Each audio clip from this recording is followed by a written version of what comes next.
Good morning class, सब लोगों को गुड मॉर्निंग। देखिए बाबू, बीमारी हम पढ़ा रहे थे आप लोग को। अरे बीमारी लिखा जा भैया, बीमारी, डिजीज। बीमारी कई चीजों से फैल सकते हैं। कुछ होते हैं वंशानुगत बीमारी, जेनेटिक रोग, जेनेटिक रोग, जेनेटिक रोग, ठीक है। वर्णांधता एक जेनेटिक रोग है, हीमोफीलिया एक मतलब जेनेटिक रोग है। जेनेटिक रोग होता है एक वंश से दूसरे। उसके अलावा हम आपको बता दिए थे प्रोटोजोआ द्वारा फैलने वाली बीमारी, याद कीजिए। प्रोटोजोआ द्वारा फैलने वाली बीमारी पढ़ा दिए थे। कवक द्वारा फैलने वाली बीमारी यानी फंगल डिजीज बता दिए थे। जीवाणु यानी बैक्टीरिया द्वारा फैलने वाली बीमारी बता दिए थे। विषाणु यानी विषाणु विषाणु यानी वायरस द्वारा फैलने वाली भी बीमारी हम आपको बता दिए थे। सबका हमने ट्रिक भी बताया था, याद कीजिए बबुआ लोग। अगर आप जिंदा हैं तो आपको याद होगा। पे काम सोप, पे काम सोप, पे काम सोप। कवक द्वारा होने वाली रोग में, कवक द्वारा होने वाला जो रोग है, इस रोग में क्या चीज होता है आपको बताए थे। कवक का ट्रिक क्या है? ए दाद खाग, ए दाद खाग,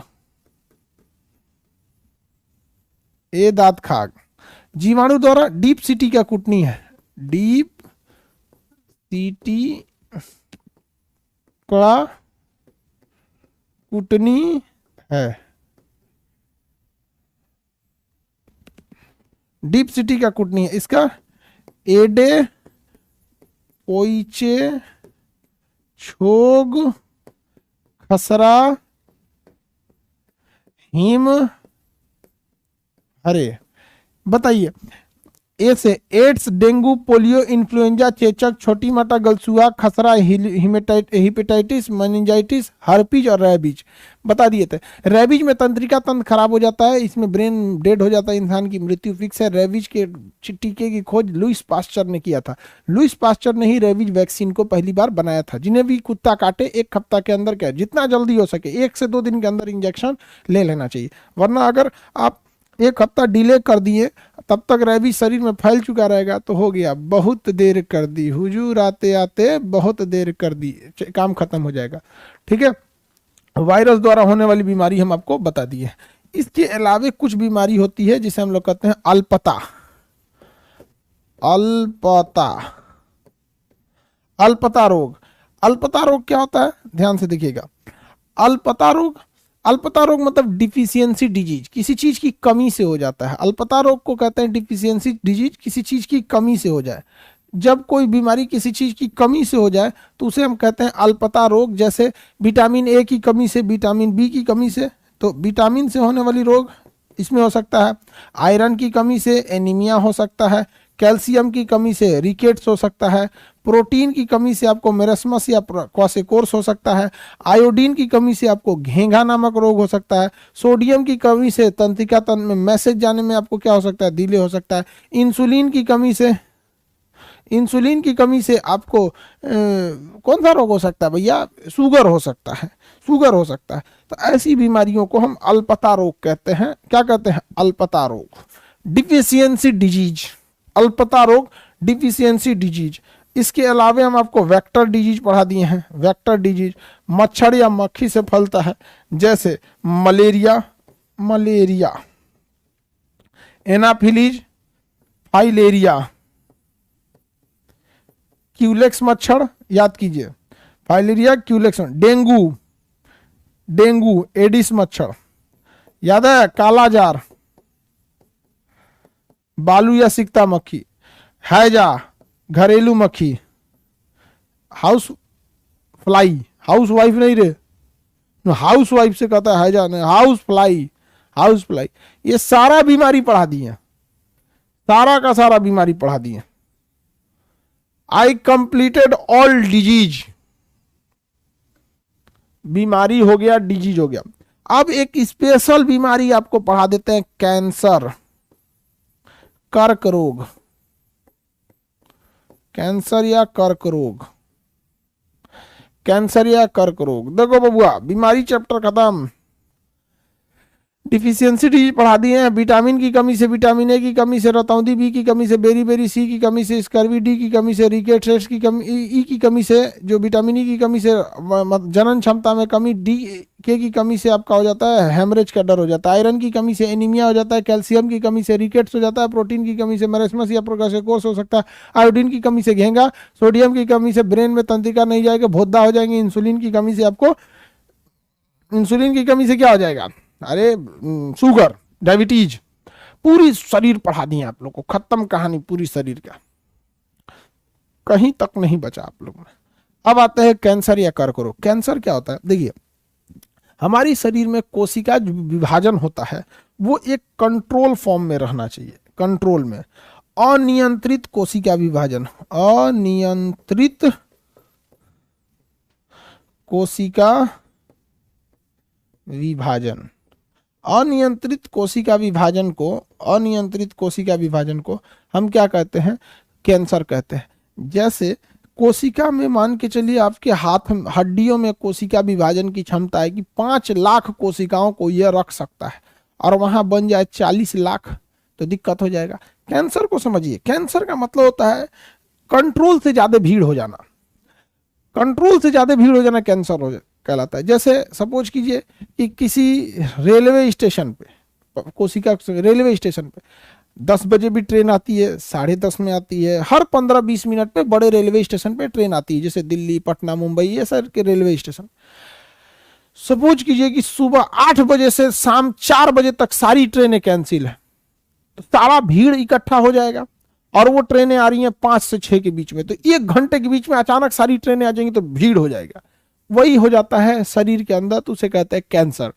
जैसे हम 5 गो बैच के लड़का को एक के बार बुला लेके आ जाओ आ जाओ आ जाओ आ जाओ, सब लोग आ जाओ, मिठाई बट रहा है, आ जाओ, आके तूर देगा सब पूरा। शरीर में भी वही हो जाता है, कभी कभी जरूरत से ज्यादा विभाजन हो जाता है, जरूरत से ज्यादा कोशिकाओं का निर्माण हो जाता है। असल में कोशिकाओं के निर्माण को हम कोशिका विभाजन कहते हैं। Formation of cell is known as formation cell division. अब जैसे किसी के यहाँ बारात है, तो बारात में 200 आदमी मान के चलिए, बोला कि बारात में 200 आदमी जाना चाहिए, यार 200 लोगों को बारात में नहीं ले जाना चाहिए। समझ में आ गया कि नहीं? आपको बहुत शौक है अपने दोस्तों यार का, आप घर वाले कुछ करीबी दोस्त को बारात में ले जाइए, किसी लड़की वाले के घर पे बोझ क्यों बनते हैं? बहुत शौक है आपको दिखाने का कि हमारे पास लाल किला खरीदने की है, तो अपने यहाँ खिलाइए ना, भोज में खिलाइए। बहु भोज होता है तो कई लोग बहु भोज में खिलाते हैं, नहीं तो तिलक में खिला देते हैं। समझ में आएगी नहीं? अपने यहाँ ले आके खिलाइए, 2000 आदमी को खिलाइए, लाल किला बुक कर दीजिए कि बिया पढ़ लो रे आज ही तो पूरा गांव ना। ससुरा तो नहीं, लड़की के जाएंगे बियाह में, पूरा दबा के खा के चल आएंगे। उसके बाद कई को ऐसे कमीने लोग होते हैं, ऐसे ऐसे कमीने मिलेंगे आपको, कहेंगे खाना ठीक नहीं था हो, खाना ठीक नहीं था हो, खाओ जाओ चुपचाप, खाना ठीक नहीं था। तो अगर बारात में 200 आदमी का जगह है, आप पहुंच गए 500 आदमी, सारा बारात की व्यवस्था खत्म, खाना खत्म, व्यवस्थाएं खत्म, बस वही हो जाता है। शरीर में जगह है, सपोज कीजिए 5 करोड़ कोशिका को, आ गया है 35 करोड़ कोशिका, तो वही हो जाता है कैंसर। अनियंत्रित कोशिका विभाजन को कैंसर कहते हैं। कैंसर का अध्ययन ऑन्कोलॉजी कहलाता है, कैंसर का अध्ययन ऑन्कोलॉजी कहलाएगा, कैंसर का अध्ययन ऑन्कोलॉजी। कैंसर के इलाज के लिए हम लोग कीमियोथेरेपी करते हैं, कैंसर के इलाज के लिए कीमियोथेरेपी करते हैं, कीमियोथेरेपी। और कैंसर के एक सेल को हम स्टेम सेल कहते हैं, कैंसर के सेल को हम क्या कहते हैं? स्टेम सेल कहते हैं। ये कैंसर का सेल है, स्टेम सेल, ये इतना तेजी से कोशिका विभाजन करता है कि बाकी लोगों को जगह नहीं देगा, पूरे शरीर पे यही छाप लेगा। समझ में आ गया कि देखिए देखिए, ये नीचे फैट है, वसा है, अलग अलग नसें गई होंगी, इस ससुरा स्टेम सेल है, और स्टेम सेल इतना तेजी से विकास करता है, फटाफट फटाफट फटाफट बढ़ते जाता है। तो ये क्या हो गया? Stem cell. तो कैंसर की जो कोशिकाएं अनियंत्रित विभाजन करती हैं, जिनमें बहुत तेजी से विकार फैलाव देखने को मिलता है, उन कोशिकाओं को हम कैंसर सेल कहते हैं। टेक्निकल भाषा में उन्हें हम स्टेम सेल कहते हैं। कैंसर का इलाज होता है कीमियोथेरेपी। इसमें क्या किया जाता है? इसी स्टेम सेल को मार दिया जाता है, ढिसकियां मार दिए इसे, मार ससुरात, तो कम से कम इतना दूर का तो साफ होगा, इसको मारेगा धड़ाम, इसको मारेगा धड़ाम, जो जो मिल गया उनको उड़ाते चलो उड़ाते चलो। तो इसको उड़ाने के लिए हमें चाहिए गामा रेज। क्या चाहिए? Gamma rays. कौन सी किरण चाहिए भैया? गामा। तो इसे उड़ाने के लिए हमें चाहिए गामा किरण, गामा रे, गामा रे चाहिए। अब ये ससुरा गामा रे अगर यूरेनियम से निकालेंगे तो इस स्टेम सेल के साथ साथ आदमियों मर जाएगा। तो हमें ऐसा गामा रे चाहिए जिसका पावर कम हो। तो ये गामा रे हम निकालते हैं कोबाल्ट 60 से। किससे निकालते हैं? कोबाल्ट 60 से। तो कोबाल्ट 60 कैंसर का इलाज नहीं है, याद रखिएगा। कोबाल्ट 60 के अंदर, कोबाल्ट 60 के अंदर पाया जाने वाला कम पावर, कम क्षमता वाला गामा रेज है जो हमारे शरीर के अंदर जाता है और इन कोशिकाओं को मार देता है, इन स्टेम सेल को क्या करता है? मार देता है। लेकिन कंप्लीट खत्म नहीं हो सकता है, ये फिर दोबारा निकलेगा। ठीक है, तो जिस इंसान को 2 साल में मर जाना चाहिए कैंसर से, आप कीमियोथेरेपी, गामा रेज इत्यादि का इलाज करेंगे तो 2 साल से जीने वाला इंसान 5 साल जी लेता है, 5 साल जीने वाला 8 साल जी लेता है। यही तो होता है। अनियंत्रित कोशिका विभाजन क्या होता है? कैंसर का रूप ले लेता है। Uncontrollable, uncontrollable cell division is known as gamma, sorry known as cancer. किसी को दिक्कत? कैंसर के इलाज के लिए किस किरण का प्रयोग करते हैं? गामा रेज का। प्राप्त कहां से करते हैं? कोबाल्ट 60 से करते हैं। कैंसर का अध्ययन क्या कहलाता है? ऑन्कोलॉजी। कैंसर फैलाने वाली कोशिकाओं को क्या कहते हैं? स्टेम सेल कहते हैं। क्या कहेंगे? Stem cell. लिकोमिया भी कैंसर का ही एक रूप है। लिकोमिया किसका रूप है? कैंसर का ही एक रूप है। जब कैंसर ब्रेन में फैलता है तो उसे ब्रेन में कैंसर की पहली अवस्था में इंसान की मृत्यु हो जाती है, जिसे हम ट्यूमर कहते हैं। ब्रेन में फैल गया तो ट्यूमर कहेंगे। लिकोमिया, ब्लड के रास्ते फैलता है कैंसर, लिकोमिया होता है। कैंसर की अवस्था अलग अलग होती है। इसमें अभी तक कोई भी इसका सटीक इलाज नहीं है, इसका कोई भी सटीक इलाज नहीं है। कैंसर का कोई भी सटीक इलाज नहीं है। आगे बढ़ जाएं। कैंसर कोशिका समझ में आ गई? किसी को कोई दिक्कत नहीं ना? कैंसर कोशिका में किसी को कोई दिक्कत है तो बताया जाए। अब हम आगे बढ़ते हैं दवाइयों की कैटेगरी में। दवाइयों की कैटेगरी में antiseptic, antibiotic, antipyretic, analgesic, anti fertilitic और निश्चेतक, अलग अलग दवाइयों की कैटेगरी देखते हैं लोग। ठीक है, दवाइयों के प्रकार। आगे बढ़े।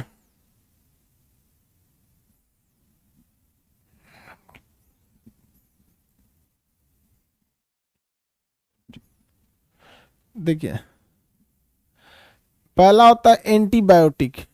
Antibiotic, antibiotic. एक होता है एंटीसेप्टिक, एंटीसेप्टिक। एक होता है एंटीबायोटिक, एंटीबायोटिक, एंटीपायरेटिक, एंटीपायरेटिक।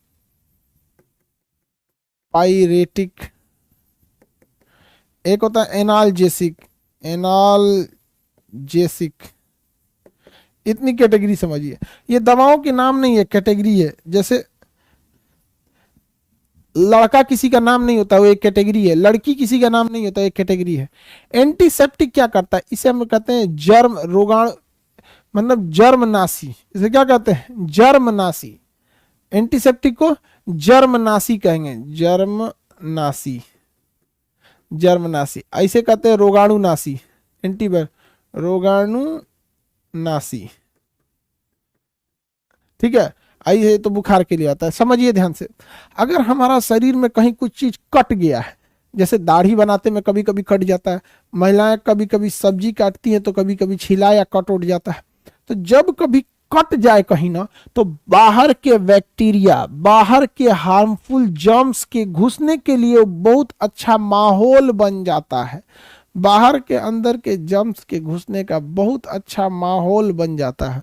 तो ऐसे माहौल से बचना जरूरी है, क्योंकि हमारा चमड़ा अगर ढका हुआ है तो बाहर से ना फंगस जाएगा, ना बैक्टीरिया जाएगा, ना वायरस जाएगा, ना ही कोई कवक जाएगा, ना ही कोई प्रोटोजोआ जाएगा। तो कट गया तो ससुरा बहुत दिक्कत हो जाएगा, बीमारी फैलने के चांसेस ज्यादा है। तो जहां कट गया है वहां ससुरा कोई बीमारी एंट्री ना मारे, इसके लिए दिया जाता है एंटीसेप्टिक। ये एंट्री पे रोक लगा देता है, कहता है नो एंट्री। समझ में गया? कहता है नो एंट्री, किसी को भी एंट्री नहीं है अंदर। पूरी बॉडी का सिस्टम अच्छे से काम कर रहा है, आप अंदर नहीं जा सकते। जैसे डिटॉल, डिटॉल क्या है? एक एंटीसेप्टिक। सेवलॉन एंटीसेप्टिक है। सैनिटाइजर एंटीसेप्टिक का काम करता है, अंदर नहीं जाना है भैया, मार डालेगा बाहर। फिटकिरी एंटीसेप्टिक का काम करता है। समझ में आ गया? ये सब चीजें हैं, जीवाणु जर्म को बाहर मार देते हैं, उसे कहते हैं एंटीसेप्टिक। एंटीसेप्टिक। लेकिन बबुआ अगर बीमारियां घुस गया तब, अगर बीमारियां घुस गया तब, उस ससुरा शरीर के अंदर घुस गया तब कौन सी एंटीसेप्टिक को चाय में घोल के ना पीजिएगा, डेटॉल पीजो रे भैया अंदर जितना, ऐसा थोड़ी पी सकते हैं। हाँ, किसी को दिक्कत? तो जब शरीर में बीमारी लग चुकी है तो बीमारी को लड़ने के लिए एंटीबायोटिक, ये बीमारी से लड़ता है। बीमारी से लड़ेगा एंटीबायोटिक। किसे देंगे? एंटीबायोटिक। हो गया तब तो सोच रहा हूं एंटीबायोटिक। जैसे मान के चलिए आपको टाइफाइड हो गया है, टाइफाइड हो गया है, तब क्या दिया जाएगा? एंटीबायोटिक। बचना है तो एंटीसेप्टिक। जैसे किसी को घाव हो गया, अब तो हो गया, तो ऊपर से दीजिएगा एंटीसेप्टिक और अंदर से खाइएगा एंटीबायोटिक। ऊपर से देखिए, कभी किसी किसी को बड़का फोड़ा हो जाता ना, घाव बड़का, बचपन में आदमी को हो जाता था। हम लोग को भी, हमारा एक ठेहुना जो होता ना, घुटना, एक बार छिल गया था तो वहां घाव हो गया था। घुटना ऐसा जगह है ना, बार बार छिलता है वहां पर। वो 6 महीने जब सही हो तो ससुरा कुछ ना कुछ उस पर लग जाए, जब सही हो तो कुछ ना कुछ घाव लग जाए। अरे सही होने का नाम नहीं ले। अब छोटा आदमी रहता है तो खेल कूद भी करता है, वो तो दिक्कत हो जाता था। तो उसमें क्या होता है, जब कभी आपको घाव वगैरह हो जाता है तो अंदर से खाने के लिए दिया जाता है एंटीबायोटिक, कि अंदरवा से जाके धक्का धक मारे बीमारी को, और ऊपरा से लगाने को दिया जाता है एंटीसेप्टिक। क्या दिया जाता है? एंटीसेप्टिक। तो अंदर से एंटीबायोटिक, बाहरवा से एंटीसेप्टिक। एंटीसेप्टिक। कहीं कट गया, मान के चलिए आप में से कोई किसी को दांते काट लिया, तो इसे दांते काट लिया, तो दांत काट लिया तो ऊपरा से उसका कीटाणु घुस जाएगा, उसके मुंह में पायरिया होगा। ससुरा के जो दांते काटा है उसके मुंह में होगा पायरिया, और ससुरा पायरिया एक प्रोटोजोआ होने वाला बीमारी है, दांते काट लिया तो पायरिया दे देगा वहां पर। तो ऐसे आदमी को सबसे पहले जहां दांते काट लिया है, वो दांत काटा है जहां पर, वो दांतवा काटवा के ऊपर के लगाना है एंटीसेप्टिक। डेटॉल, सेवलॉन, साबुन से धो दीजिए, सैनिटाइजर मार दीजिए, फिटकिरी लगा दीजिए, ये क्या है? एंटीसेप्टिक। अब वो ससुरा दांते काट लिया और दांत में उसके लगा था, मूर्छा लग गया था, जंग लगा हुआ दांत था, टिटनस हो गया ससुरा, तो अंदर से खाना पड़ेगा एंटीबायोटिक। अंदर से एंटीबायोटिक। ऐसा ऐसा होता है सब ना, मुंह उस सब का निश्चय तक की तरह महकता है, ईथर की ऐसा मुंह महकेगा, ऐसा फूंक देगा बेहोश हो जाएगा आदमी। सोच रहा तो नहीं, एकदम खतरनाक मुंह महकने वाला होता है सब एक एक। तो दोनों में तो अंतर आप समझ में आ गया। एंटीबायोटिक, जब भी आपको कोई बीमारी या कोई बुखार या सर्दी जुखाम जल्दी नॉर्मल दवाइयों से नहीं सही होता है, तब उसमें दिया जाता है कि एगो एंटीबायोटिक भी चला दो, तो साथ में डॉक्टर साहब एगो एंटीबायोटिक भी चला दीजिए साथ। अब देखते हैं एंटीबायोटिक, ये बुखार को उतारता है। किसे उतारता है? बुखार के लिए होता है। किसके लिए? बुखार के लिए। एंटीबायोटिक हमारी, आपकी और हम सब की जो मम्मी होती हैं वो अपने आप में एंटीबायोटिक होती हैं। कहती हैं आ बबू आज तो बुखार झड़, तो हम आज तोरा बुखार उतार देंगे हम। बचपन में हम बहुत पिटाए हैं मम्मी से, ऐसा कोई चीज नहीं है जिससे मम्मी हमको नहीं मारी है। झाड़ू, बेलना, चौकी, अच्छा चप्पलों से मारती थी। अजंते मम्मी का चप्पल पिछवा मोटा होता था, अगवा पतला, मोटका साइड से मारती थी, भयानक एकदम। कहती संडे, हम लोग के वक्त में इंटरनेट नहीं था, मोबाइलें नहीं थी, खेलने कूदने का इतना साधन नहीं था। बिजली आती थी हम लोग के यहाँ 6 घंटा, 24 घंटा में 6 घंटा बिजली आता था। टीवी नहीं रहता था, हाई वाला अंटीना होता था, इसे वाला, देखो दीजी शक्तिमान दे रहा है कि नहीं, हाई वाला अंडा, इस जगह पे बंदर कूद जाता था। तो हम लोग यहाँ टाइम पास नहीं होता था, तो आपस में लड़ाई बहुत होते रहती थी। एक लड़का दूसरे मोहल्ला में जाके कोनो मार कर, आओ तोरा बुखार उतारते। आप में से कितने लोगों की मम्मी एंटीपायरेटिक का काम की है? सबकी की होंगी, कुछ कुछ शर्मा रहा है सर, हमारी हम कैसे बोल देंगे। पिटाना भी जरूरी है, माँ बाप को पीटते रहना चाहिए। बचपना में नहीं पिटाओगे तो क्या बड़ा होकर पिटाओगे? कई को तो अपने बाबू लोग को एकदम सुखा, अरे हमारे बाबू को पीटेंगे लोग, नहीं बाबू को पीटेंगे लोग। ये किसके लिए होता है? बुखार के लिए होता है। आप कम्बी फलान दवा सुने होंगे, कालपोल सुने होंगे, सूमो सुने होंगे, डोलो 650, ये सब चीजें क्या है? एंटीपायरेटिक है। क्या है? एंटीपायरेटिक, बुखार को उतार देती हैं आपको। अच्छा, आप आइए, अगर आप पटना में आए हैं, हम भी आपके लिए एंटीपायरेटिक का काम करेंगे। पुरान पुरान बुखार उतार देते हैं हम तो यहाँ पे। हॉल नंबर 6 में ले जाने के बाद उसको सब दिया जाता है, एंटीसेप्टिक भी, एंटीबायोटिक भी, एंटीपायरेटिक भी, एकदम बढ़िया से एकदम। हॉल नंबर 6 बहुत अच्छा से इलाज के लिए हूँ। जिनका ट्रांसफर हुआ समझिए विद्यार्थी जीवन का वो काला पानी है, क्योंकि हमारे पास आता भी लड़का है सब ना ऐसा ऐसा। किसी को दिक्कत है तो बताइए।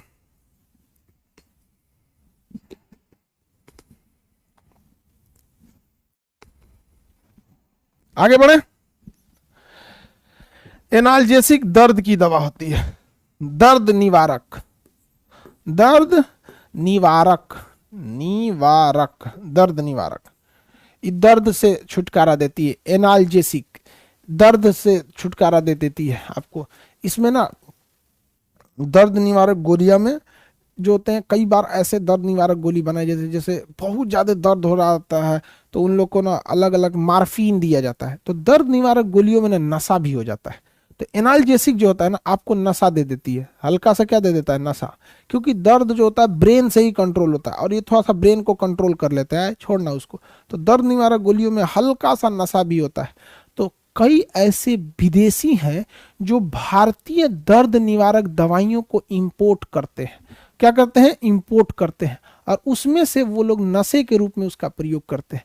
तो दर्द निवारक गोलियां ये दर्द का तो कंट्रोल कर देती हैं, लेकिन ये हल्का नशा भी दे देती हैं दर्द निवारक गोली। इसलिए इसका ज्यादा सेवन नहीं करना चाहिए, वरना ब्रेन इसका क्या हो जाएगा? आदी हो जाएगा। दर्द निवारक गोलियों का ब्रेन क्या हो जाएगा? आदी हो जाएगा। ठीक है। आपको बहुत सारा ऐसा दर्द की गोली आती है। वेवरान एक दवा आती है, वेवरान, वेवरान, वेवरान, वेवरान, ये दर्द की गोली है। जैसे कई लड़के दौड़ने जाते हैं ना, अब तो दरोगा की वैकेंसी आने वाली है, आप सब लोग सीट की पेटी बांध लें, बहुत ज्यादा वैकेंसी आने वाली है। 5 लगभग 6,000 के आसपास वैकेंसी है, और फर्स्ट स्टेप में, और बहुत सारे लड़कों के लिए होगा। अभी से कहीं को दौड़ना चालू कर देगा सर, बकलवा कहीं का। अभी से कोई नहीं दौड़े, दरोगा वाला सब अभी से दौड़ेगा। देखो सबको हम बताते, ऐसा ऐसा लड़का सबका दरोगा में होता है ना, जिनका उनके माँ बाप को भरोसा नहीं होता यार इसका कैसे हो गया। ये एग्जाम में सेलेक्ट होना एक कला है, और उसको जो समझ लिया उसका बेड़ा पार हो गया, और नहीं तो मार रट रट ससुरा तो नहीं। चलो देखो, तो जो लोग दौड़ते हैं ना, तो उनका जांग जो होता है ना, ये एकदम पूरा भारी होकर पूरा चला नहीं जाता है। और ना कई बार ऐसे भी लड़के देखे हैं जो दौड़ गए थे लेकिन इतना थक गए थे, कहते यार अब नौकरी छोड़ो, पहले जान है तब सही है। तो ऐसे दवा के लिए, जैसे दर्द निवारक के लिए वेवरान आता है, वेवरान खाने के बाद थोड़ा सा क्या हो जाता है? रिलीफ हो जाता है। तो आप प्रैक्टिस किए रहेंगे तब सही है, बिना प्रैक्टिस के आप कोई भी दौड़ नहीं दौड़ सकते हैं। मतलब ये दर्द के लिए है वेवरान, एक नॉर्मल सी दवा होती है। बुढ़ापे में लोगों का गठिया उठिया तो हल्का सा वेवरान जो होता है, जैसे आप पहले दिन दौड़िएगा ना तो आपका पूरा जाम हो जाएगा ये हाथ पर, तो उस दिन खा सकते हैं आप। ठीक है, 1 हफ्ता दौड़ने लगिएगा तो इसकी कोई जरूरत नहीं पड़ेगी। 1 हफ्ता दौड़ने के बाद इसकी कोई भी जरूरत नहीं है। फिर आप मेहनत करते रहिए, मुश्किल से मुश्किल महीना दिन, 35 दिन बहुत है दरोगा के लिए, दौड़ने के लिए। ठीक है, दौड़ने के लिए, अरे भाई आप दौड़े रहेंगे ना, स्टेमिना रहेगी बहुत। अभी पढ़ाई के पे ध्यान दीजिएगा, आगे बढ़ जाए। किसी को दिक्कत नहीं? एंटी एनाल्जेसिक हो गया। एंटी फर्टिलिटी होता है, एंटी फर्टिलिटी, एंटी फर्टिलिटी होता है गर्भ निरोधक। इसमें लिख दिया है बेहोश करने वाला, थोड़ा सुधार दीजिएगा आप लोग मटेरियल में। गर्भ निरोधक, गर्भ निरोधक मतलब गर्भ धारण करने के लिए रोक देता है और गर्भ धारण करने नहीं देता। आपको बताया था इसमें कॉपर टी का भी प्रयोग किया जाता है, अलग अलग चीजें होती हैं सब। तो गर्भ निरोधक होता है, उसमें लिख दिया आपके मटेरियल में एंटी फर्टिलिटी, बेहोश कर देता है, गलती से लिख दिया, उसको सुधार देना होगा। हो गया, हो गया। निश्चेतक एनेस्थीसिया, निश्चेतक एनेस्थीसिया, एनेस्थीसिया। निश्चेतक क्या, एनेस्थीसिया क्या करता है, ये बेहोश करता है। मटेरियल में गलती से हो गया, ये क्या कर देता है, बेहोश, बेहोश। निश्चेतक या एनेस्थीसिया क्या कर देता है, बेहोश कर देता है। निश्चेतक या एनेस्थीसिया क्या कर देता है, बेहोश कर देता है, बेहोश कर देगा किसी चीजों को, या फिर शून्य कर सकता है। इसके लिए आपको याद होगा क्लोरोफॉर्म, क्लोरोफॉर्म, क्लोरोफॉर्म, क्लोरोफॉर्म इंसान को क्या कर सकता है, बेहोश कर सकता है। याद कीजिए केमिस्ट्री में पढ़ाए थे, ईथर, ईथर आदमी को क्या कर सकता है, बेहोश कर सकता है। क्लोरोफॉर्म बेहोश कर सकता है। अच्छा, अब एक चीज और भी गड़बड़ हो जाता है यार इसमें, ईथर और क्लोरोफॉर्म में, इसमें पूरा शरीर बेहोश कर देता है, पूरा शरीर बेहोश कर देगा। तो निश्चेतक अगर तो पूरा का पूरा शरीर का है बेहोश कर रहा है। जैसे सपोज कि मेरे यहाँ पर कोई जख्म हो गया है या फिर यहाँ एक घाव हो गया है, इस घाव को डॉक्टर को साफ करना है, तो ऐसे साफ करेगा ना, पूरा का पूरा दर्द करेगा, चिल्लाने लगेगा, अरे डॉक्टर साहब क्या करते रहो यहाँ पे, एक घाव हो गया, इस दिक्कत होगा। तो अब एक बात बताइए, अब क्लोरोफॉर्म लगाएगा तो हमारा पूरा शरीर बेहोश हो जाएगा, ईथर लगाएंगे तो पूरा शरीर बेहोश। अरे भैया इतने दूर ना काम करना है, तो इतने दूर, थोड़े दूर को हम कहते हैं लोकल एरिया। क्या कहते हैं, लोकल एरिया। जैसे आप अपने एरिया के होंगे ना तो कहेंगे कहाँ के हैं, तो अरे हम तो लोकल यहीं के हैं, मतलब थोड़े दूर के लिए। तो जब कभी थोड़े दूर को बेहोश करना होता है, थोड़े दूर को शून्य करना होता है, तो उसे कहते हैं लोकल एनेस्थीसिया। उसे क्या कहेंगे, लोकल एनेस्थीसिया। हम लोग जब पढ़ते थे ना तो हम लोग को लगता था लोकल एनेस्थीसिया मतलब गाँव का कोनो दवाई, गाँव का दवाई। लोकल माने हम लोग को समझते थे लोकल आसपास का। अरे लोकल का मतलब होता है किसी खास लोकेशन पर, लोकल का मतलब किसी खास लोकेशन पे। तो यहाँ करना है तो लोकल एनेस्थीसिया, देखिए वहाँ का एरिया क्या हो जाएगा, शून्य हो जाएगा। लोकल एनेस्थीसिया का प्रयोग बिच्छी के डंख को शांत करने के लिए किया जाता है। जैसे बिच्छी काट दिया किसी को, अंगूठा में बिच्छी काट दिया, जाइएगा चिल्लाते चिल्लाते, डॉक्टर साहब बिच्छी मार दिया है, तो 10 मिनट बाद दर्द करेगा। तो इसमें क्या करेगा डॉक्टर, एक तो लोकल एनेस्थीसिया दे देगा, ये एरिया आपका शून्य हो जाएगा, एगो तनी अगवा बढ़ा के दे देगा। लो, एनेस्थीसिया का असर 5 से 7 घंटा रहता है, ठीक है। लोकल एनेस्थीसिया का असर 5 से 7 घंटा रहता है। बिच्छी के डंक का असर 5 से 7 घंटा, उधर बिच्छी का डंक मार रहा है, आपके सिग्नले नहीं जा रहा है। तो लोकल एनेस्थीसिया जो होता है वो शरीर के किसी खास अंग को क्या कर देता है, शून्य कर देता है। लोकल एनेस्थीसिया किसी शरीर के खास अंग को शून्य कर दे। जैसे दांत उखड़वाने जा रहे हैं तो बेहोश थोड़े करेगा, इंजेक्शन लेगा, हल्का सा मसूड़ा के पास एक पहले छोटा सा मारेगा, थोड़ा सा कटाक से, बस उसके बाद छोड़ देगा, छोड़ दिया, ताकि 1 मिनट बाद जो तनी सा मारा है ना वो थोड़े से एरिया को शून्य कर दे। फिर उतना शून्य कर दिया, अब वहां थोड़ा सा और भरेगा, और भरेगा, धीरे धीरे धीरे धीरे होगा। समझदार डॉक्टर पहले थोड़ा सा भर देता है, लेकिन कुछ डॉक्टर जो होते हैं ना उनको ना समझ में नहीं आता है, उनको लगता है अरे मेरा काम तो है बीमारी को ठीक कर देना। अरे आपका काम बीमारी को ठीक करना है, इस साथ साथ पेशेंट को भी समझिए, बेचारा डरा हुआ है। तो समझदार डॉक्टर क्या करेगा, पहले इंजेक्शन लेगा, पूरी दवा लेगा, पहले थोड़ा सा भरेगा, कच्च से थोड़ा सा, ताकि वो थोड़ा सा एरिया को शून्य कर सके। अब जब थोड़ा शून्य कर दिया उसके बाद, अब उतना दूर शून्य हो गया ना, अब उसमें असर नहीं करेगा, तो उसमें ज्यादा दवा भर देगा, तो थोड़ा और शून्य कर देगा। फिर ऐसे बगल में करते करते करते करते पूरा दांत शून्य कर देगा। शून्य करने के बाद दांत उखाड़ देगा। लोकल एनेस्थीसिया, दांत उखाड़, ऐसे दांत शून्य होगा ना तो आपका ये होंठ भी बंद नहीं होता, ये बंद नहीं होगा। ऐसे यहाँ शून्य हो गया ना तो इस एरिया को पूरा शून्य कर देगा। होठवा बंद करेंगे ना ऐसे, ऐसे बंद होगा। मान के चलिए इधर का शून्य कर दिए ना तो आधे बंद होगा, ऐसे इसको डाको उनको बंद हो, बंद नहीं होगा। हमारा इधर का 3 दांत नकली है, 3 दांत मेरा इधर का नकली है। तो हमको आइडिया है, शून्य किया था उसको डॉक्टर का कुल्ला करिए, तो हम ऐसे कुल्ला किए तो पनिया फेंक दिया, तो हमको वो सोचा तो नहीं तो काम ही नहीं कर रहा है इतना दूर, तो इसको हम अपने से बंद कर लिए। इधर वाला अपने से बंद हो गया, इधर बंद नहीं हो रहा था, तो इसको दाब कैसे दाब दिए और तब कुल्ला कर रहा। तब ऐसे फूके सुन होता है ना, कुछ आगे तक एरिया को सुन कर देता है, ठीक है, तो उसे कहते हैं लोकल एनेस्थीसिया। अब बताओ क्या जरूरत है, दांत उखाड़ना है किसी को, ईथर दो, क्लोरोफॉर्म दो, बताइए, सही नहीं ना है। दवाई खत्म, दवाई खत्म, दवाइयों की कैटेगरी खत्म, दवाइयों के। अब चलते हैं हम लोग आईवी, इंटरवेन। आपको पढ़ाए हैं कि हमारे शरीर में दो चीज होता है, एक आर्टरीज होती है, इसमें 120 के प्रेशर में ब्लड जाता है, एक वेन्स होता है जिसमें 80 के, इसे धमनी कहते हैं। धमनी, धमनी में कभी भी इंजेक्शन को नहीं देना चाहिए क्योंकि उसका प्रेशर ज्यादा होता है, धमनी में इंजेक्शन को नहीं देना चाहिए। आपको पता है बाबू, धमनी में इंजेक्शन को नहीं दिया जाता, सीरा में, क्योंकि सीरा का प्रेशर कम होता है। तो देखिए आईवी बोलते हैं इसे, ये किस में ढकेल दिया, वेन्स में, किस में ढकेल दिया, वेन्स में, इसको ले आकर चढ़ा दिया यहाँ पे, तो ये हो गया आईवी। क्या हो गया, आईवी ड्रॉप, ऐसे कहते हैं सेलाइन। आईवी फ्लूड, फ्लूड मतलब होता है पानी चढ़ाना, फ्लूड, आरवी फ्लूड, फ्लूड मतलब लिक्विड, आईवी फ्लूड। तो आप इंटरवेंस के रास्ते आपको चढ़ाया जा सकता है, समझ में आ गया कि नहीं? ये चढ़ा देता है डॉक्टर, काफी मरीज जब ज्यादा वीक हो जाता है या सीरियस हो जाता है तभी ये आईवी चढ़ाया जाता है। अब इसमें एक फायदा ये होता है कि मरीज को एक ही बार इंजेक्शन देना है, बाकी सारा काम करते रहना है, दवाइयाँ यहाँ से बदल देना है, बार बार वहां से नहीं खोलना। अच्छा डॉक्टर को इंजेक्शन देना है ना, इसको इसमें ना मार के इसी में मार देता है, कहता है यार इंजेक्शन देना, इसी में मार देता है, इसी के रास्ते दवा क्या हो जाती है, चली जाती है, ठीक है। तो कई सारी चीजें होती हैं इसमें, इसे हम कहते हैं आईवी फ्लूड। आईवी का मतलब होता है इंटरवेन, आईएम होता है मांस में भी होता है लेकिन उससे ज्यादा नहीं जा सकता है, ठीक है, मांस में ज्यादा नहीं जा सकता। किसी को दिक्कत तो बताइए। आईवी फ्लूइड की कैटेगरी देखते हैं।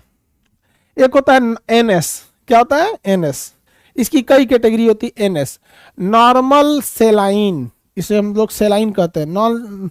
नॉर्मल बालचित के भाषा में, अरे बबुआ के पानी चढ़ता, देहात में अगर किसी को पानी चढ़ गया ना तभी उसको सीरियस मानते हैं, अरे दादा हो दादा बबुआ के ग्लूकोज चढ़ता हो, पानी चढ़ता। तो जब तक देहात के आदमी को पानी न चढ़ाना वो सीरियस मन में नहीं करता है कि मरीज सीरियस है। तो ये गांव में अगर किसी को ये बताना है कि सीरियस है तो मत बताइए, बस इतना कहते पानी चढ़ रहा, हाँ पानी चढ़ता, सेलाइन, तो इसको सेलाइन कहते हैं, नॉर्मल सेलाइन कहा जाता है, पानी चढ़ने वाले को सेलाइन कहा जाता है। क्या कहेंगे, सेलाइन वाटर, सेलाइन कहिए या पानी। एनएस का मतलब होता है नॉर्मल सेलाइन। एनएस का मतलब क्या होता है, नॉर्मल सेलाइन। ये एक नॉर्मल पानी है, डिस्टिल्ड वाटर, शुद्ध जल है और कुछ नहीं है। नॉर्मल सेलाइन एक शुद्ध जल है, इसमें हल्का सा नमक मिला दिया जाता है।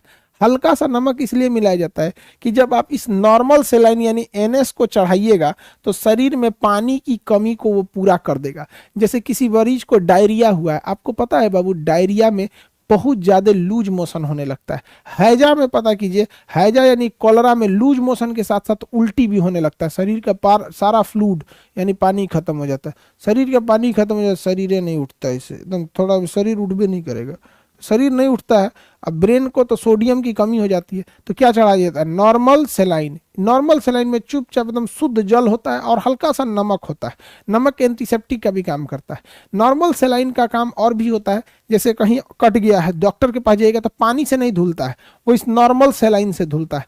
क्योंकि किसी के हैंडपंप का पानी शुद्ध आता है तो किसी के हैंडपंप का पानी खराब आता है, तो क्या बिस्लरी से धोने वाला है, वो नॉर्मल सेलाइन से जोड़ेगा। तो नॉर्मल सेलाइन में शुद्ध जल होता है, हल्का सा नमक होता है जो एंटीसेप्टिक का भी काम कर देता है। तो ये होता है नॉर्मल सेलाइन। ये नॉर्मल सेलाइन किसी मरीज को चढ़ा सकते हैं। शुगर के मरीज को चढ़ाने में सबसे इजी होता है नॉर्मल सेलाइन, क्योंकि शुगर के मरीज का पता चला शुगर हाई है और आप उसको ना ग्लूकोज वाला पिला दीजिएगा, वो उसका शुगर एकदम हाई हो जाएगा, वो बहुत सीरियस बीमार पड़ जाएगा, बचने की जगह मर भी सकता है वो। तो नॉर्मल सेलाइन किसी को चढ़ा सकते हैं। यह शुद्ध जल होता है, एक्सीडेंट के बाद घाव धुलने के काम में आता है। इसमें पानी और थोड़ी सी नमक की मात्रा होती है और इसमें कोई दिमाग नहीं लगाना है, नॉर्मल सेलाइन होता है। समझ में आ गया कि नहीं आ गया, नॉर्मल सेलाइन होता है। सस्ता मिलता है, आधा लीटर मिल जाएगा आपको 30-35 पे। अब कितना का मिलता है अब ये दुकानदार समझेगा, लो बहुत सस्ता मिलता है। तो हमको लगता है नॉर्मल सेलाइन 20-25-30 तक, 20 से 30 में आ जाना चाहिए। अब डॉक्टर लोग कितना में देता है अब अलग बात है वहाँ पे, लेकिन आ जाना चाहिए। इसमें एमआरपी लिखा है 19 रुपया, ना 19 रुपया ना लिखा है जी, मैन्युफैक्चरिंग डेट है वो 95 रुपया लिखा है, 19 रुपया नहीं है। वो महंगा आ जाता है, सस्ता पड़ता है 30 रुपया ही पड़ता है, बिकता भले 100 रुपया है। बिक देखिए, हम बिकने वाला रेट नहीं बताएं जी, यहाँ पे 19 रुपया नहीं लिखा है, अप्रैल 2019 लिखा था, हमको लगा 19 रुपया में कहाँ से दे दिया। 95 रुपया लिखा है इसके ऊपर, 95 रुपया लिखा जरूर है, लेकिन दुकानदार को ये पड़ा होगा 30-35 रुपये में। डॉक्टर के दवाइयों पे सबसे ज्यादा मार्जिन है, सबसे ज्यादा। अच्छा, वहां कोई मोलाई भी नहीं करता है। दुकान पे जाइएगा, अगर 95 रुपया हुआ ना, या सीधे मान के चलिए 98 रुपया हुआ, तो आपको 100 रुपया ले लेता है। आप 1 रुपया नहीं कम करा पाते हैं दवाइयों की दुकान पे, शुरू से उन्होंने कम ही नहीं किया है, जबकि सबसे ज्यादा मार्जिन दवाइयों पे, सबसे ज्यादा मार्जिन दवाइयों पे। अच्छा, अगर ये चीजें ऑनलाइन हो गई, ऑनलाइन, तो इनमें बहुत लॉस होगा, क्योंकि ऑनलाइन तो कंपटीशन के चक्कर में सब चीजें सस्ती हो जाएंगी, तो ये लोग विरोध कर देते हैं कि नहीं, हमारा रोजगार चला जाएगा, ऑनलाइन नहीं होना चाहिए। तो अब दवाइयों की दुकान पे भी ऑफर आने लगा है, 25% छूट, 20% छूट, हमारे पास से दवाई खरीदिए, फ्री में दवाई का छिलका ले जाइए। मतलब अलग अलग टाइप का, समझ आ गया कि नहीं। दवाई का कवर तो फ्री में कोई दे सकता है। तो एनएस समझ में आ गया, एनएस, इसमें ना एनर्जी नहीं होता है, इसमें केवल वाटर होता है, और हमारे शरीर से अगर पानी निकलता है ना, तो सोडियम भी लॉस हो जाता है, इसलिए नमक की मात्रा जरूरी होती है इसमें। नॉर्मल वाटर और NaCl होता है। अच्छा, ये जो होता है, सोच रहा, अब आता है डी सीरीज, डेक्सटोज। डेक्सटोज, अरे भैया बताओ बताओ बबुआ, हम आपको पढ़ाए थे जिसमें ओज लगा होता है, वो शर्करा यानी कार्बोहाइड्रेट होता है, जैसे ग्लूकोज, फ्रुक्टोज, सुक्रोज, माल्टोज, डेक्सटोज। तो इसे सुना डेक्सटोज, तो डेक्सटोज क्या है? डेक्सटोज एक प्रकार का शुगर है, एनर्जी दे देगा, समझ में आ गया। तो आपको एनर्जी चाहिए, तो आपको डी सीरीज का डेक्सटोज चढ़ाना पड़ेगा। इसमें 5% होता है तो D5 बोलते हैं, 10% होता है D10 बोलते हैं, 15% होता है D15 बोलते हैं, अलग अलग। देखिए D5, D10, गलती से भी ससुरा शुगर के मरीज को मत चढ़ा दीजिएगा, क्योंकि अगर उसका शुगर नॉर्मल है तब तो कंट्रोल हो जाएगा। अब बहुत ज्यादा अगर शुगर हाई है और आप उसको चढ़ा दिए क्या चीज, D5 लो बबुआ, डेक्सटोज लो, सुक्रोज लो, फ्रुक्टोज लो, लो लो, दिक्कतें हो जाएगा उसको। समझ में आ गया कि नहीं आ गया? बहुत दिक्कत हो जाएगा, बहुत दिक्कत हो जाएगा। तो शुगर के मरीज को बच बचा के दिया जाता है। इसका इसका रेट कितना लिखा है भैया? इस पर 35-40 रुपया का दिखा है कि 32 रुपया लिखा है? हाँ, इतने लिखा है, बिकेगा कितना में किसको ध्यान। ठीक है, किसी को दिक्कत? अच्छा, अभी दोनों को मिला दीजिए, इसमें थोड़ा भी एनर्जी नहीं, इसमें थोड़ा ठीक ठाक एनर्जी, दोनों को मिला देंगे तो बन जाता है DNS। DNS दोनों को मिला देते हैं तो DNS बन जाता है, DNS बन जाता है। नॉर्मल आदमी को चढ़ाया जा सकता है, बाकी डॉक्टर ज्यादा समझता है। डॉक्टर के बिना प्रिस्क्राइब के आप किसी को कुछ नहीं चढ़ाइएगा, इना की जो ना मना रहे खान साहब तो पढ़े किया चढ़ा दो किसी को। इसलिए कभी कभी ना हमको बायोलॉजी पढ़ाने में डरो लगता है कि कहीं ऐसा ना हो घरे जाके किसी को चढ़ा दे। सब हाय, हमसे ज्यादा जानते हो, डेक्सटोज लगेगा। कोनो कहा D5 का जरूरत है देने का जरूरत है D5 देने का, हम चाहेंगे हुमाच के D15, 15% डेक्सटोज शर्करा चढ़ेगा, कार्बोहाइड्रेट की मात्रा ज्यादा रहनी चाहिए, D15 चढ़ाओ। अरे यार, तुम लोग ऐसा कभी मत करना, लड़की लोग से भी विशेष विनती है, ठीक है? ऐसा गलती नहीं करेंगे लोग, ये डॉक्टर का चीज है। तो ये NS हो गया, नॉर्मल सेलाइन, ये डेक्सटोज, दोनों को मिला दीजिएगा, डेक्सटोज नॉर्मल सेलाइन DNS क्या हो जाता है? DNS हो जाता है। हो गया। अगला होता है RL, ये इसमें बहुत ज्यादा प्रोटीन होता है। कुपोषण वगैरह आदमी को RL दिया जाता है, जैसे कोई बच्चा को उसका पूरी ऊर्जा ही खत्म हो गई, एकदम कमजोर हो गया है, एकदम क्या हो गया, कमजोर हो गया है। डायरिया ने उसकी पूरी हालत खराब कर दी, पता चला 10 दिन से उसको कॉल रहा था, उसको उठल बैठल नहीं जा रहा है, एकदम पकड़ के उठा रहा, बाबू बाबू उठो उठो उठो, बाबू खाना खा लो, हाँ मुँह खोल तो बाबू, मुँह खोल, सोचा तो नहीं, तुरा बहुत दिक्कत होगा, चढ़ा दो क्या चीज, RL, Ringer lactate. Ringer lactate इसका होता है फुल फॉर्म, RL का, रिंगर लैक्टेट, छोटा डिब्बा में आता है, एनर्जी इसमें क्या होता है, ज्यादा होता है। रिंगर लैक्टेट RL, समझ में आ गया कि नहीं? रिंगर लैक्टेट RL चढ़ा दिया जाता है, RL चढ़ा दिया जाता है, ठीक है, कुपोषण वगैरह में।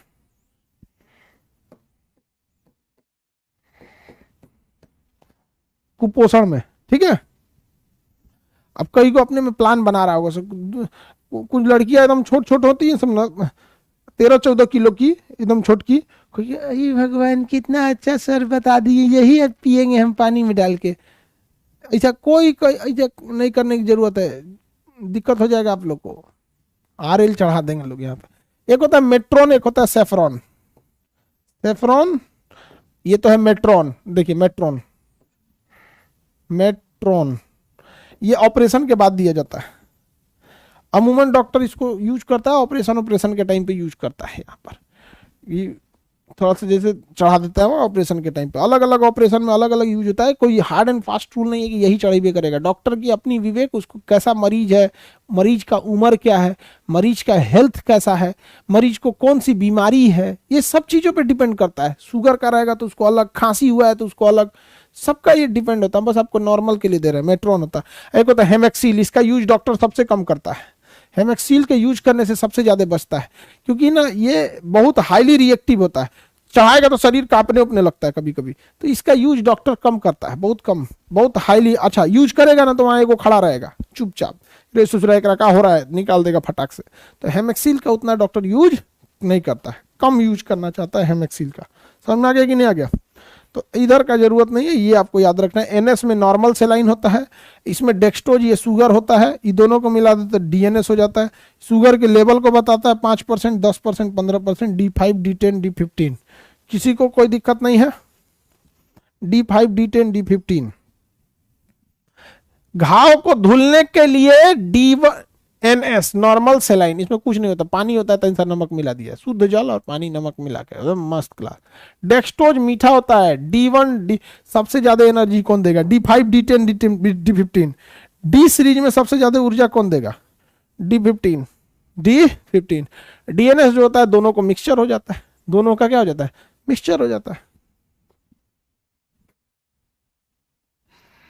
उसके बाद क्या हो जाता है? कुपोषण। RL में एनर्जी ज्यादा होती है। मेट्रोन सेफ्रॉन है, ऑपरेशन के बाद हेमेक्सिल में रिएक्टिव होता है, बहुत ज्यादा रिएक्शन करने लगता है। इसलिए इसको आप ऐसा नहीं है कि चढ़ा के सूझ जाइएगा चुपचाप, प्रॉपर उसके पास रहना पड़ता है, मरीज के बाद प्रॉपरली रहना पड़ता है। आपका कंप्लीट खत्म हो गया चैप्टर का नाम है बीमारी। कंप्लीट खत्म हो गया चैप्टर का नाम है बीमारी। बीमारी चैप्टर कंप्लीट खत्म हो गया आपका। बीमारी चैप्टर कंप्लीट खत्म हो गया आपका। याद रखिएगा, इसमें एग्जाम में आपको कंफर्म ही सबसे क्वेश्चन पूछता है। ऑनलाइन आप लोगों के लिए BPSC को हम एक्सेस आज अलाउ बैच बना देंगे, उस चीज का BPSC वाला, इसका ध्यान रखेंगे लोग, ठीक है? ऑनलाइन हम इसका बना देंगे।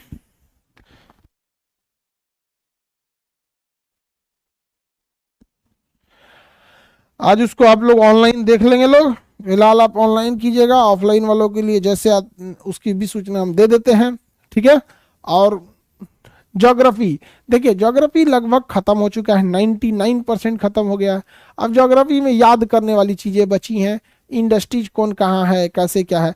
तो अब आप लोग का ये ज्योग्राफी का चैप्टर खत्म हो गया। बस एक बहुउद्देशीय परियोजना है। भाखड़ा नांगल कहाँ है? तो सतलज नदी पर। नाथपा झाकरी, कोल डैम, पोंग बांध, सब इधर उधर पूछेगा। कालेश्वर बांध कहाँ है? टिहरी बांध परियोजना कहाँ है? पापनासम परियोजना, शिव समुद्रम परियोजना, अलग अलग पूछेगा। कोयना परियोजना, सब परियोजना पूछेगा। माटा टीला परियोजना, बेतवा केन लिंक परियोजना, नाथपा झाकरी परियोजना, सब अलग अलग क्या पूछेगा? परियोजना। तो ये याद करने का चीज है। किस चीज का चीज है? याद करने का। तो इसको याद करेंगे लोग। अब ज्योग्राफी में ना क्या है, आपका रिवीजन टेस्ट चलते रहेगा। क्लासेज के लिए है क्या है कि अभी पूरा खत्म कर देंगे ना, जहां एक चैप्टर में खत्म करेंगे, क्या है कौन सा, इसको बहुउद्देशीय परियोजना और जनसंख्या, तुरंत आप लोग समेट लेंगे लोग। बेटर है कि आप रिवीजन करेंगे और टेस्ट देते रहेंगे। इससे क्या है ना कि आप लास्ट टाइम पे आप उसे रिवाइज कर सकते हैं। आप इसको अच्छे से ज्योग्राफी खत्म होता है। हर लड़के को बताते हैं फेल होने वाला लड़का और घर खाली हाथ लौटने वाले लड़के में यही चीज होता है, सोचता है कि फिर आएगा समय तो पढ़ेंगे। ऐसा नहीं होता है। पढ़ने वाले लड़कों को लगता है ज्योग्राफी खत्म हो गया है, सर 1 हफ्ता टाइम दे रहे हैं तो उसका सदुपयोग करे, इसको रिवाइज करे, अच्छे से टेस्ट दे। कई ठो है जब तो एडवांस बनता है तो जाइए। अच्छा ऐसे ही लड़का सब 5 साल 7 साल पटना में रह जाएगा और उसके बाद नसीहत देगा नया लड़का सबको, अरे ऐसे नहीं वैसे पढ़ो, ये किताब मत पढ़ो, वो टीचर से मत पढ़ो, ये टीचर सही है वो गलत है। अरे सोचा तो नहीं पता, ऐसा ऐसा लड़का सबको घर वाला पैसों देना भेज रोक देता है। 7 साल रहिएगा 8 साल पटना में तो क्या होगा। ठीक है, चलिए आज के लिए इतना ही रहने देते हैं। ज्योग्राफी के टेस्ट के लिए रेडी रहेंगे आप लोग।